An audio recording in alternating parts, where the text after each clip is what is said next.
Hello friends, good morning. Last સેશનની અંદર આપણે છેલ્લે વાત કરી હતી લંબઅક્ષ પ્રમેય અને સમાંતરક્ષ પ્રમેયની. લંબઅક્ષ પ્રમેયની અંદર શું હતું તો યાદ કરી લઈએ ફરીથી એક વખત કે સમતલીય પદાર્થ માટે જ લાગુ પડે અને બે અક્ષ એના સમતલમાં રહેલી બે અક્ષને અનુલક્ષીને જ રચવાની ચાક માત્ર આપણને ખબર હોય તો એ બેનો સરવાળો એ જ સમતલને લંબ એવી અક્ષ કે જે પેલી બંને અક્ષના છેદ બિંદુમાંથી પસાર થતી હોય એને અનુલક્ષીને જડત્વની ચાક માત્રા મળી જાય પેલા બેના સરવાળાથી. બરાબર છે. સમતલમાં રહેલી બે અક્ષના જડત્વની ચાક માત્રાના સરવાળાથી ત્રીજી અક્ષની જડત્વની ચાક માત્રા મળી જશે. અને સમાંતરક્ષ પ્રમેયની અંદર આપણી પાસે ઇક્વેશન હતું I બરાબર ICOM પ્લસ MD સ્ક્વેર. એમાં ખાસ યાદ રાખવા જેવી બાબત શું હતી તો કે જડત્વની ચાક માત્રા જે આપણને ખબર હોવી જોઈએ એ દ્રવ્યમાન કેન્દ્રની સાપેક્ષે જ હોવી જોઈએ. દ્રવ્યમાન કેન્દ્રમાંથી પદાર્થ પસાર થતી અક્ષને અનુલક્ષીને જ હોવી જોઈએ. એમ એ પદાર્થનું દળ અને ડી એ બે અક્ષ વચ્ચેનું લંબ અંતર હોય છે.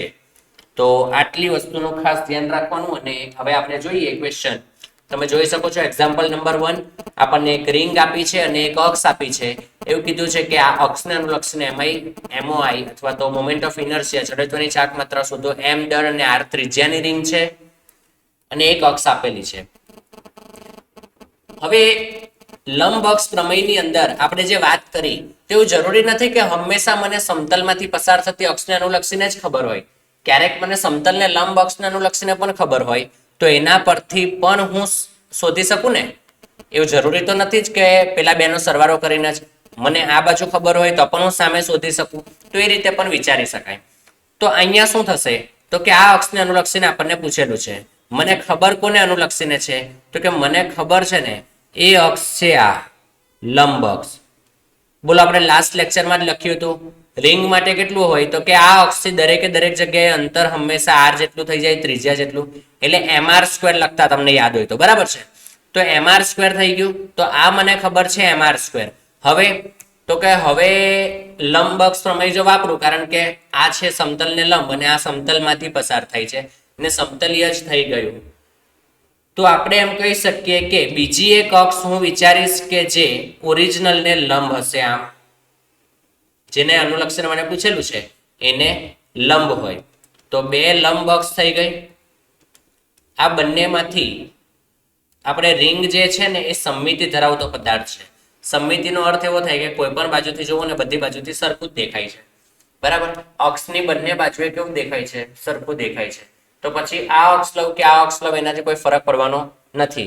એનો અર્થ એવો થઈ ગયો કે આને અનુલક્ષીને પણ જડત્વની ચાક માત્રા આવી હશે અને આને અનુલક્ષીને પણ જડત્વની ચાક માત્રા આવી હશે. તો આપણે એમ કહી શકીએ કે બે અક્ષ કે જે એકબીજાને લંબ હોય એમની જડત્વની ચાક માત્રાનો સરવાળો એ સમતલને લંબ એવી અક્ષને અનુલક્ષીને જડત્વની ચાક માત્રા જેટલો થાય. અને એનું મૂલ્ય કેટલું હોય? આ લાલ અક્ષ જે આપણે બતાવી છે એનું mr સ્ક્વેર. તો અહીંયાથી આપણે એમ કહી શકીએ કે 2i બરાબર mr સ્ક્વેર એટલે કે i બરાબર mr સ્ક્વેર બાય 2 લખાય. તો આ થઈ ગઈ આપણી જડત્વની ચાક માત્રા. બોલો એકદમ ઈઝી ક્વેશ્ચન છે. આ રીતે તમે વિચારી શકો. હંમેશા યાદ રાખવાનું કે ચોક્કસ આકાર હોય તો એની અંદર લગભગ બે અક્ષને અનુલક્ષીને જડત્વની ચાક માત્રા સમાન જ આવશે. બરાબર છે. ચલો આગળ જોઈએ નેક્સ્ટ ક્વેશ્ચન. એક્ઝામ્પલ નંબર 2 ની અંદર આપણને એક ડિસ્ક એટલે કે વર્તુળાકાર પ્લેટ આપેલી છે. કેપિટલ M દળ અને કેપિટલ R ત્રિજ્યાની. અહીંયા પણ આપણને અક્ષ આપેલી છે. એ અક્ષને અનુલક્ષીને જડત્વની ચાક માત્રા શોધવાની છે.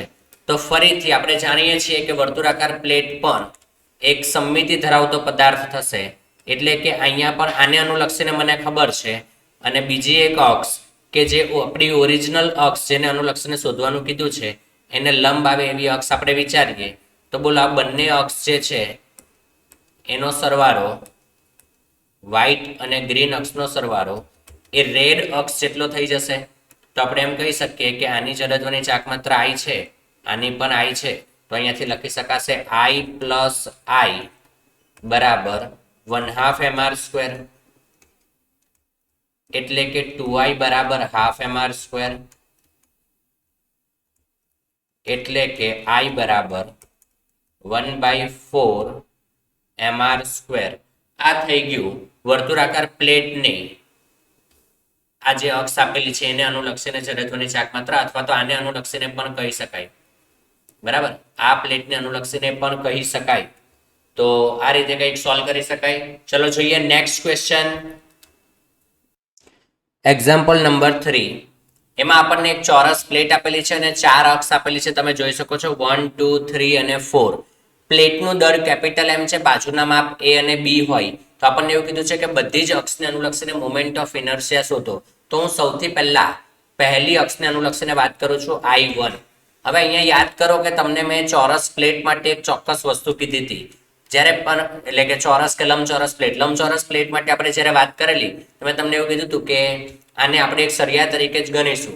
બરાબર, તો હવે અહીંયા હું લંબ અક્ષ પ્રમેય લગાડીશ. બોલો એક માટે વાત કરું તો એક માટે બે જે લંબ અક્ષો આવવી જોઈએ એ આવી આવે, કારણ કે ત્રીજી અક્ષ એના છેદ બિંદુમાંથી જ પસાર થવી જોઈએ. તો બોલો બંને બાજુની અક્ષ એ છેડામાંથી જ પસાર થાય છે, એટલે બંને માટે લંબાઈ A અને B બંને માટે જો હું લખીશ તો ml²/3 જ થશે. પણ અહીંયા બાજુની લંબાઈ A અને B છે, એટલે અહીંયા આપણે લખી શકીશું ma²/3 પ્લસ mb²/3. આ બેનો સરવાળો એ આ વનમાંથી પસાર થતી અક્ષને અનુલક્ષીને જડત્વની ચાક માત્રા જેટલી હોય. એવી જ રીતે હવે હું બીજી અક્ષની વાત કરું તો I2 બરાબર. તો I2 અહીંયા છે, તો 2 માટે જો આપણે વાત કરીએ તો 2 માટે એમ કહી શકાય કે એક અહીંયા ને એક આમ. તો આ જે અક્ષ છે ઊભી અક્ષ, એ ઊભી અક્ષ એના માટે B ના 2 ટુકડા થાય છે. B ના બરાબર, B લંબાઈના 2 ટુકડા થાય છે, એટલે B માટે લખાશે mb²/12. જ્યારે A માટે તો હજી પણ છેડા ઉપર જ છે, એટલે કે અહીંયા થઈ જશે mb²/12 પ્લસ ma²/3. કારણ કે B માટે સળિયાના મધ્ય બિંદુમાંથી પસાર થયો કહેવાય, સમજજો. એવી જ રીતે જો હું I3 ની વાત કરું 3 ને અનુલક્ષીને, તો 3 એટલે આખાનું જ સેન્ટર થઈ ગયું. તો B માટે પણ દ્રવ્યમાન કેન્દ્રમાંથી પસાર થઈ અને A માટે પણ, એટલે બંને માટે /12 આવશે, એટલે ma²/12 પ્લસ mb²/12. બોલો સમજાય છે? હવે એવી જ રીતે જો આપણે I4 શોધીએ ચોથી અક્ષને અનુલક્ષીને, તો ચોથી અક્ષને અનુલક્ષીને વિચારો તો અહીંયા B લંબાઈ માટે છેડા પર છે, જ્યારે A લંબાઈ માટે વચ્ચે છે.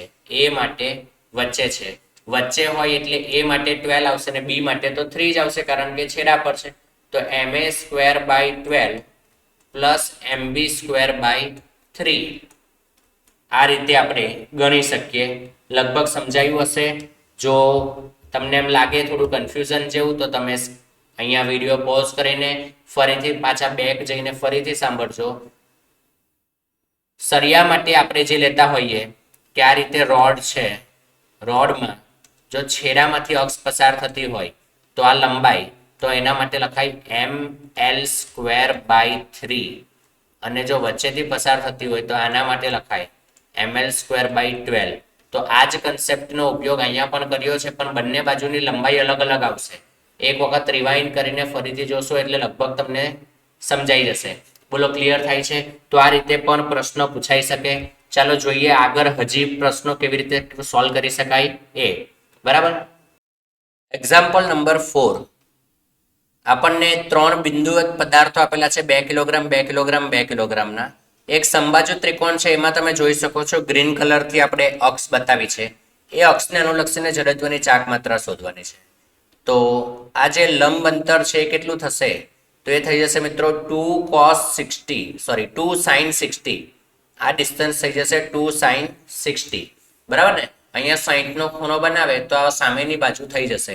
એટલે કે અહીંયાથી જડત્વની ચાક માત્રા I બરાબર લખાય 2 kg ગુણ્યા 1/2 વત્તા 2 kg ગુણ્યા 1/2 વત્તા 2 kg ગુણ્યા 2 sin 60 નો સ્ક્વેર. એટલે કે 2 વત્તા 2 વત્તા 2 √3/2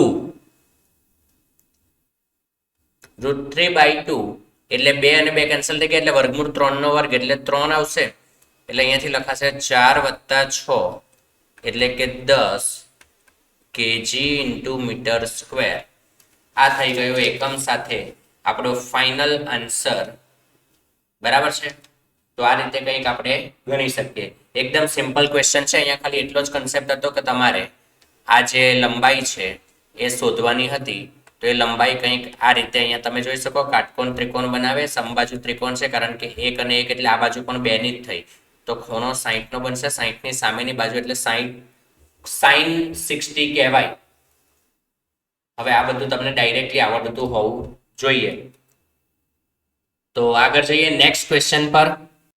નેક્સ્ટ એક્ઝામ્પલ નંબર 5 માં આપણને એક ચોરસ પ્લેટ આપેલી છે. આ ચોરસ પ્લેટના વિકર્ણ તરીકે આપણને એક અક્ષ આપી છે. ચોરસની બાજુનું માપ a જેટલું છે. એનું દળ m છે. તો આપણને આ અક્ષને અનુલક્ષીને જડત્વની ચાક માત્રા શોધવાની કીધી છે. હવે મને ખબર કઈ અક્ષને અનુલક્ષીને છે? તો કે મને ખબર છે કે આ અક્ષને અનુલક્ષીને ચોરસ માટે જડત્વની ચાક માત્રા કેટલી આવશે? તો એ આવશે ma²/6. હવે આપણને પાછું એમ થાય કે સર એવું કેવી રીતે આવે? તો વિચારો કે આ રીતે જ્યારે ચોરસ હતું, લંબચોરસ હોય દરેક ચોરસ હોય એક લંબચોરસ તો હોવાનું જ. બરાબર. તો આના માટે જો હું આ અક્ષને અનુલક્ષીને જડત્વની ચાક માત્રા મને ખબર હોય કેટલી? ma²/12. યાદ છે પેલું સળિયાવાળો કન્સેપ્ટ હમણાં જ કીધો. આને અનુલક્ષીને શોધું તો પણ કેટલી આવે? ma²/12. તો બોલો એના બેનો સરવાળો એ જ આ હોય ને એટલે કેટલો થઈ ગયો? બંનેનો સરવાળો કરી એટલે 2ma²/12 એટલે કે ma²/6. તો મને આની ખબર છે ma²/6. હવે હું અહીંયા બીજી એક અક્ષ વિચારું છું કે જે એને લંબ હશે. બરાબર છે. તો આ થઈ ગઈ 90 ડિગ્રી પર અને આપણે અહીંયાથી આ રીતે જો અક્ષ ગણીએ તો કંઈક આમ વિચારી શકાય. આ રીતે કંઈક વિચારી શકાશે. બરાબર છે. તો આપણે એમ કહી શકીએ કે આને અનુલક્ષીને પણ આઈ હશે અને આને અનુલક્ષીને પણ આઈ હશે કારણ કે આ પણ સમમિતિ ધરાવતો પદાર્થ છે. તો આ i + i આ બેનો સરવાળો એ કેટલો હોય? તો ma²/6 જેટલો હોય. એટલે કે 2i = ma²/6. એનો અર્થ એવો થઈ ગયો કે i = ma²/12. આવો આન્સર આવશે. એટલે કે આપેલી અક્ષને અનુલક્ષીને જડત્વની ચાક માત્રા કેટલી થઈ ગઈ? તો ma²/12 આવશે. બોલો ક્લિયર થાય છે? ચલો જોઈએ ક્વેશ્ચન આગળ. નેક્સ્ટ એક્ઝામ્પલ નંબર 6 માં આપણને એક અક્ષ આપેલી છે અને અક્ષથી d જેટલા અંતરે એક રોડ આપેલો છે જેનું દળ m અને લંબાઈ l છે. હવે આ જે રોડ છે ને એ આખો આમાં ફરશે ગોળ. હવે વિચારો કે આખો રોડ આમ આખો સળિયો એ આ રીતે ગોળ ફરતો હોય. બરાબર છે. તો તમે વિચારો કે દરેક વખતે સળિયાના દરેક ભાગનું અક્ષથી અંતર કેટલું રહેવાનું? d જેટલું જ રહેવાનું. એનો અર્થ એવો થઈ ગયો કે d જેટલા અંતરે આખું m દળ ફરે છે. તો moment of inertia i = m × d². આ સીધું જ લખાય. l ની જગ્યાએ કઈ અલગ લંબાઈનો સળિયો હોય તો પણ આપણને કોઈ ફરક પડતો નથી. એકદમ સિમ્પલ ક્વેશ્ચન છે. ખાલી તમને કન્ફ્યુઝ કરવા માટે જ આ ક્વેશ્ચન રાખવામાં આવ્યો છે અહીંયા. બરાબર છે. તો ખાસ એક આ ધ્યાન રાખવું. અત્યાર સુધી લગભગ આપણે જેટલા પણ ક્વેશ્ચન સોલ્વ કર્યા ને એમાં આપણે દરેક વખતે અથવા તો જે કોઈ ક્વેશ્ચનમાં આપણને જરૂર પડી છે ત્યાં દરેક જગ્યાએ આપણે ફક્ત લંબ અક્ષ પ્રમેય એપ્લાય કર્યો છે. હજી સુધી મેં એક પણ ક્વેશ્ચન 6 માંથી એક પણ ક્વેશ્ચન સમાંતર અક્ષ પ્રમેયનો કરાવ્યો નથી. અત્યાર સુધીના બધા જ પ્રશ્નો લંબ અક્ષ પ્રમેય આધારિત હતા. તો હવે આપણા જે ક્વેશ્ચન શરૂ થાય છે એ સમાંતર અક્ષ પ્રમેય આધારિત હશે. જો એકલા સમાંતર અક્ષ પ્રમેય પર આધારિત હોય એવું પણ જરૂરી નથી. મિક્સ પણ આવી શકે છે. એટલે થોડુંક એવું ધ્યાન રાખવું કે ક્યાં શું કેની જરૂર પડે છે એ પ્રમાણે આપણે ગણતરી કરીશું. બરાબર છે. તો ચાલો જોઈએ આગળ. નેક્સ્ટ હવે ક્વેશ્ચન જે આવે છે રિંગ આપેલી છે આપણને એક કેપિટલ એમ દર અને આર ત્રિજ્યાની, અને એવું કીધું છે કે મોમેન્ટ ઓફ ઇનર્શિયા શોધો, બરાબર. તો સેન્ટર ઓફ માસમાંથી પસાર થતી અક્ષ એ આપણી આ અક્ષ હશે. તો એ અક્ષને અનુલક્ષીને જડત્વની ચાક માત્રા કેટલી થઈ જાય?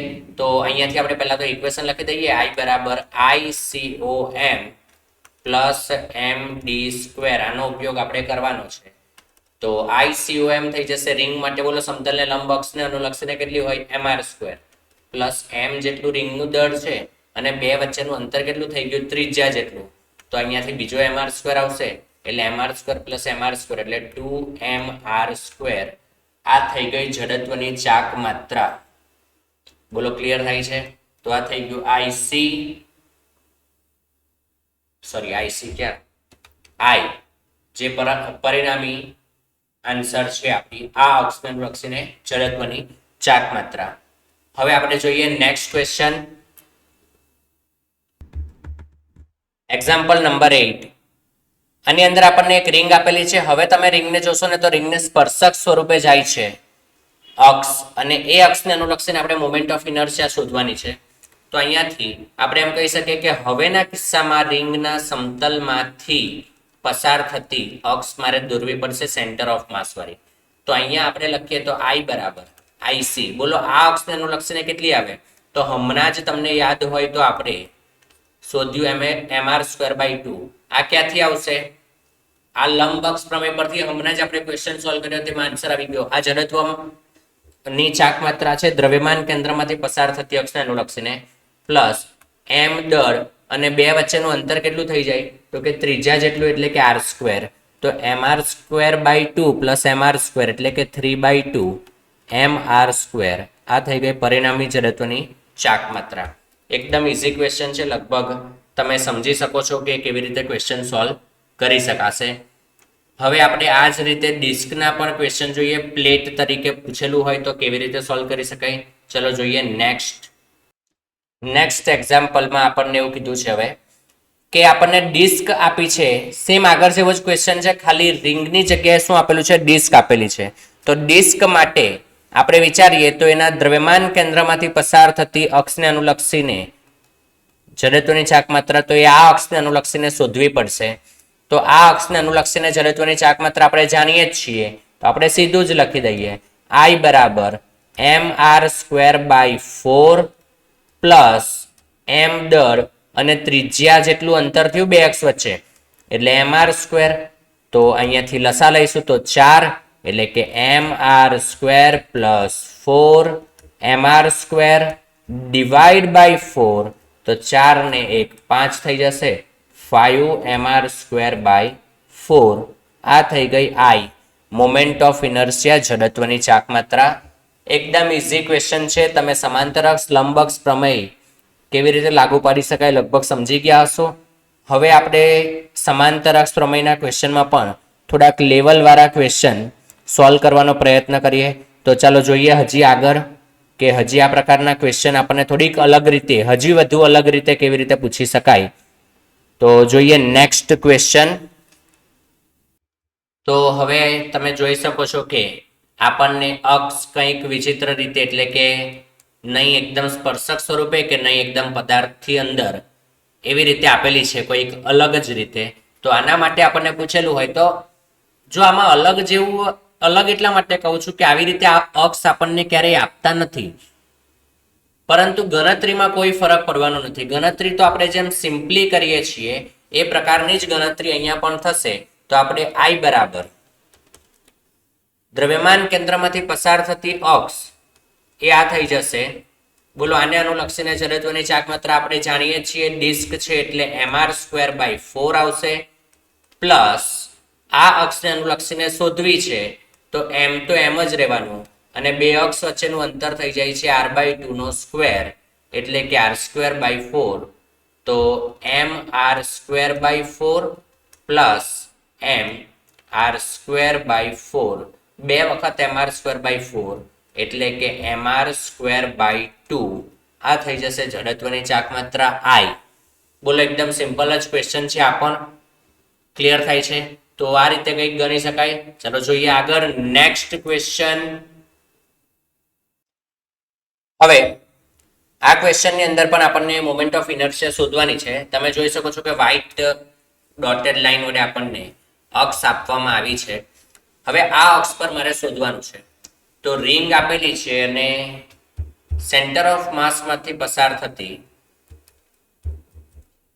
અક્ષ મારે લેવાની હોય તો એ કંઈક આ અક્ષ હશે જેને સમાંતર અક્ષ આપણને આપવામાં આવી છે. બરાબર છે. તો આપણે જાણીએ છીએ કે I બરાબર બોલો દ્રવ્યમાન કેન્દ્રમાંથી પસાર થતી અક્ષને અનુલક્ષીને જડત્વની ચાક માત્રા કેટલી થાય? તો રિંગ છે એટલે થઈ જશે mr²/2.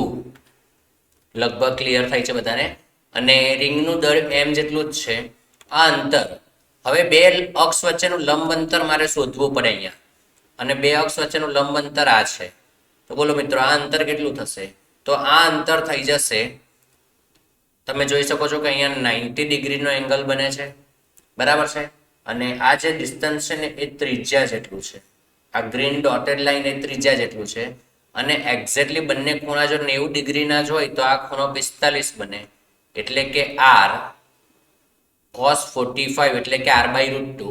તો ડિસ્ટન્સ થઈ ગયું મિત્રો r/√2. એટલે અહીંયા આપણે લખી શકીશું r/√2 નો સ્ક્વેર. તો ઇઝ ઇક્વલ ટુ લખાશે mr²/2 પ્લસ mr²/2 એટલે કે કુલ જડત્વની ચાક માત્રા થઈ જશે mr². આ તમને અહીંયા ખાલી જો ડિસ્ટન્સ શોધતા આવડી જાય એટલે આ ક્વેશ્ચન પણ આપણે એમ કહી શકીએ કે લગભગ એકદમ ઈઝી જેવો જ છે. બોલો ક્લિયર થાય છે? તો આ રીતે આપણે કંઈક વિચારી શકીએ. હવે આપણે જોઈએ નેક્સ્ટ ક્વેશ્ચન. આ ખૂબ જ મહત્વનો ક્વેશ્ચન છે મિત્રો, ધ્યાન આપીને સમજજો. અહીંયા સૌથી વધુ ભૂલ થવાની શક્યતા રહે. કારણ તો કે આપણે શું કરીશું તો કે આપણે મોમેન્ટ ઓફ ઇનર્શિયા શોધવાની છે. એટલે આપણે તો સીધું ને સિમ્પલ આપણે એમ જ સમજતા હોઈએ કે આ એનું દ્રવ્યમાન કેન્દ્ર, આને અનુલક્ષીને મને ખબર છે કે જો આખાનું દળ m આપી દીધું હોય તો આપણે અહીંયાથી I બરાબર સીધું જ લખી દઈએ mr². બરાબર ને? રિંગ માટે આ અક્ષને અનુલક્ષીને તો mr² જ આવે. એને આપણે દ્રવ્યમાન કેન્દ્ર તરીકે ગણી લેતા હોઈએ છીએ. એટલે mr² પ્લસ m દળ અને અહીંયાથી r જેટલા અંતરે બીજી એક અક્ષ આવેલી છે એટલે mr². આમ કરીને આપણે 2mr² આન્સર લાવી દઈએ, જે ઓપ્શનમાં પણ આપણને જોવા મળશે. પણ આ તમે જે કંઈ ગણ્યું છે આ ખોટું છે. કેમ? તો કે આ દ્રવ્યમાન કેન્દ્ર ત્યારે જ બને જ્યારે રિંગ આખી હોય. સમજાય છે? આ દ્રવ્યમાન કેન્દ્ર ત્યારે જ બનશે જ્યારે રિંગ આખી હોય. પણ આ રિંગ આખી નથી એટલે આનું અડધી રિંગનું દ્રવ્યમાન કેન્દ્ર ક્યાં હોય? ઉપર હોય. યાદ છે? અહીંયાથી થોડેક ઉપર આવી ગયું હોય આટલે ક્યાંક. અને આ અંતર જે હોય એ હાઈટને કહેવામાં આવે છે 2r/π. દ્રવ્યમાન કેન્દ્ર ચેપ્ટરની અંદર આપણે લખાવેલું હતું. તો આને આપણે IC કહીશું, આ I2 કહીશું, જે આપણે શોધવાનું છે. અને પહેલા મારે અહીંયાથી આ મને ખબર છે ને એના પરથી મારે IC પર જવું પડે. તો હું પહેલા I1 પરથી IC લાવીશ. મને I1 ખબર છે, મને IC નથી ખબર. બરાબર? તો આ જે આખું લખ્યું છે એ તો ખોટું જ છે. અમે ખાલી તમને બતાવ્યું કે તમે આવી ભૂલ કરશો એ નથી કરવાની. શું ગણીશું આપણે? તો લખાશે I1 બરાબર IC પ્લસ md² સૂત્ર. તો અહીંયાથી I1 એટલે મને ખબર છે કેટલું આવશે I1? mr² બરાબર IC પ્લસ m. તો m જ રહેવાનું છે અને d એટલે આ બે વચ્ચેનું અંતર એટલે કે અહીંયાથી થઈ જશે 2r/π આખાનો સ્ક્વેર. તો આમાંથી આપણને IC મળી જાય. IC બરાબર mr² minus m into 2r/π આખાનો સ્ક્વેર લખાય. આ IC મળી ગયું. હવે બોલો IC નો ઉપયોગ કરીને આપણે I2 શોધી શકીએ. તો લખીએ તો I2 બરાબર IC ની કિંમત મૂકી દઈએ તો mr² minus m into 2r/π આખાનો square plus m into IC અને આ બે વચ્ચેનું અંતર. તો બોલો આખી ત્રિજ્યા r હતી છે કે I1 થી I2 સુધીની.